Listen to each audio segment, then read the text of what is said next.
After the events of The Last of Us, we were left with the possibility of many things that could have happened for the sequel. But the truth that we probably never considered was that Joel killed someone's father, a man whose kid was probably just as innocent as Ellie, and she's gonna take him down.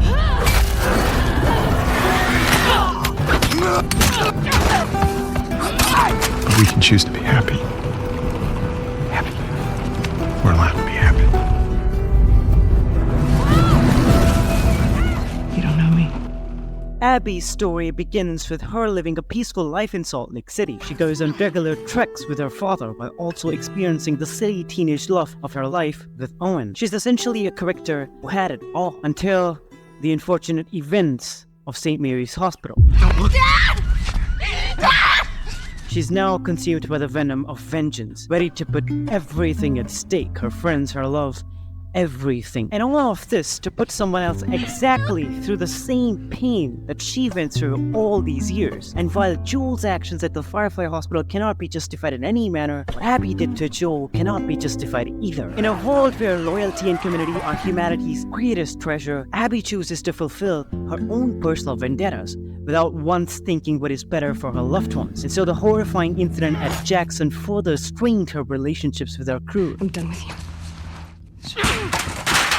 Mel, who once shared a close relationship with her, now sees her as nothing more than a cold-blooded killer. Or take Owen, for instance, who is stuck in his own fight with self-identity and the bad deeds he's done, has stopped waiting for Abby to finally love him, which certainly broke the innocent bond they once shared. Because Abby's continuous rat-chasing Joel has done nothing but damage every relationship she's ever had, and has certainly compromised her morals and accumulated a toll of bloodshed, further isolating her from those who care about her, something which is quite identical to what our other protagonist goes through in this journey. But most importantly, it has now stopped her from getting a life that her father always wanted for her, and in more simple terms, what Joel probably wanted for Ellie. Because for all the sins that our protagonists have committed up until now, does it stop them from the potential of redemption and renewal? Quite the contrary, actually, because that's precisely what redemption holds for them. To rise above the trauma they've gone through and to keep finding something to fight for. But one might question, what is that something? Well, Naughty Dog says, we're not getting our answers just yet. Because first, we have to find at least some comfort in playing as Abby, which is largely done through gameplay. Large-scale set pieces, probably the highest quality the series has ever seen. The absolute best of arms and the most detailed and well-crafted animations, maybe to some extent that is certified way above the industry standards. This is the beauty of hundreds of developers coming together and pouring their everything into a game. And it is certainly the technological side of things that shine the most in this game. But nonetheless, we keep playing as Abby without any significant motive through the entirety of day one, probably to rush through these sections to get back playing as Ellie, someone who we still hold dearly to our heart, despite her morally ambiguous actions. And this is our primary motive in this section. It doesn't push the narrative very far because Naughty Dog knows that the majority of the players are not interested in Abby and her crew's drama just yet, which is why we are introduced to Yara and Lev, which I essentially call as the core of Abby's story. From resisting to even hold the control of playing as Abby, to now helping these kids find shelter to spend their overnight, selflessness is surely contagious in this world. Yara and Lev are the other side of Abby's story. We don't profoundly hate them due to our hypocritical but understandable bias towards Joel and Ellie, because we will justify Ellie brutally killing Nora to the ends of the world, but we draw the line when it's upon us to understand that Abby clearly had enough motivation to do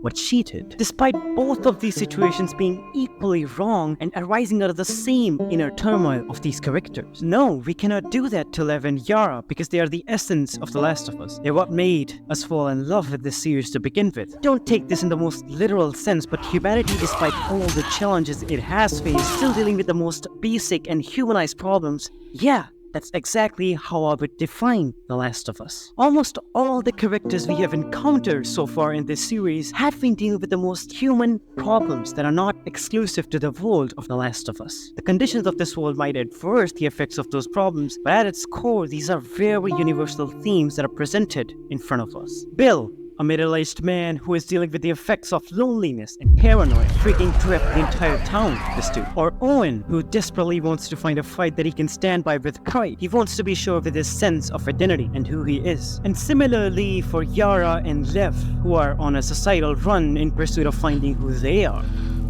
It's just tried talking to her. I tried to make her understand. You're defending yourself. But unlike Owen, we empathize with Lev and Yara. We want to see them rise and finally be free of their struggles. Maybe we don't like Abby so much just yet, but she might be the only hope for these little kids. And so from here, we fight alongside Abby against anything and everything that stands in our way to protect these kids. A very strong parallel to the narrative of the first game. The terrors of Ground Zero, the infestation of the Rat King puts us through so much that I couldn't stop myself from thinking, after all we've been through, everything that I've done, it can't be for nothing. that for the first time in a while, at least she's fighting a good fight. And maybe that's what her father wanted for her, a compassionate yet strong woman who can be the light that the Fireflies constantly banter about. And it starts coming on Yara and Lev's shoulders to show her that light. The lines that we have drawn that forced us to remain loyal to Joel and Ellie might never get erased or blurred, but surely we are making a new line here, that maybe Abby isn't the worst person in this world after all. Maybe these things can coexist, our loyalty to our beloved characters and the acceptance and forgiveness for Abby. Because who says we cannot do both? Everything seems good for a moment. Redemption seems the ultimate fate for Abby. But it cannot be so easy. I haven't always done the right thing. You're a piece of shit, Abby. After all, it's a Naughty Dog game. Our characters will be constantly tested of their resilience, just like what I discussed in the Uncharted 4 video. And so of course our actions will never be completely forgotten, because no matter how good these people try to do, beneath that they will remain a villain in someone else's eyes. You want to do right by these kids? Get out of their lives before you screw them over too. Everything starts escalating as the ultimate fight is upon us at the largest settlement of Seraphite Island, Haven, which quite literally better describes hell. This is the showcase of humanity in its most tribalistic form. Everything ultimately comes down to this simple concept for we humans, us versus them. Think about it, almost everything you and me hate can be put under this label. All of our fights are against a supposedly evil group of them. But this is the horrifying visual of this tribalistic behavior of ours. It's ugly, and innocents who are just trying to get by often get caught in all of this. Yara's death is a perfect example of this phenomenon. A pack of wolves trying to kill a moose, because Yara didn't have anything to do with this war. The Scars wanted her to be just as dead as the WLFs did, but she had to die because of the blinded hate between these two communities. We somehow get away from the terror that will probably terrify Lev for the rest of his life, Those were your fucking people. You're my people.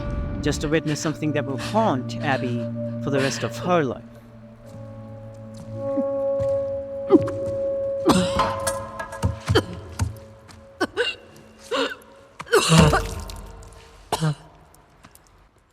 The consequences of Abby's actions catch up to her, and the venom that once destroyed her entire life now runs through her veins again. Everyone's safety is off the table from this point, because Naughty Dog puts it in our hands to kill Ellie. Our supposed heroes slit each other's skin in this desperate attack of absolute hatred against each other. A version of us versus them that we just saw, but even more terrifying for us, because we cannot choose a side anymore. We can run away from choosing a side in the war of Seraphites and WLFs, but not anymore, because it's shoved down our throats. We don't want this, but maybe this ends only one way. Maybe redemption is also off the table for Abby.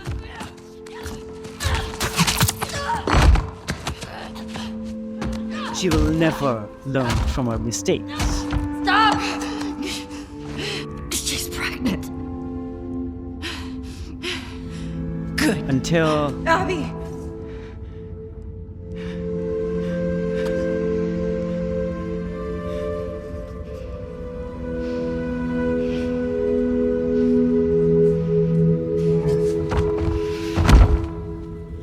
maybe she will never get a chance to fully convince everyone that she's changed, both the people in her life and the players who once loved the series, that the evil forces that once ruled her world have been replaced by compassion and empathy. But if she keeps walking on this path that her father showed to her, there's hope for Abby in the future. I don't really think that there will be any stories further that revolve around Abby in The Last of Us games, at least. Maybe we will see a version of that in the show, because essentially these games at its core are about Ellie and her journey, in my opinion. And I think Druckmann and his team left it on a high note, telling us that she probably made it to the Catalina Island and found fireflies. That is the ultimate resolution of her character, and it resonates particularly well with what Owen says in his last conversation with Abby. I know it's a fucking mess. I know. But we can choose to be happy. Happy. We're allowed to be happy.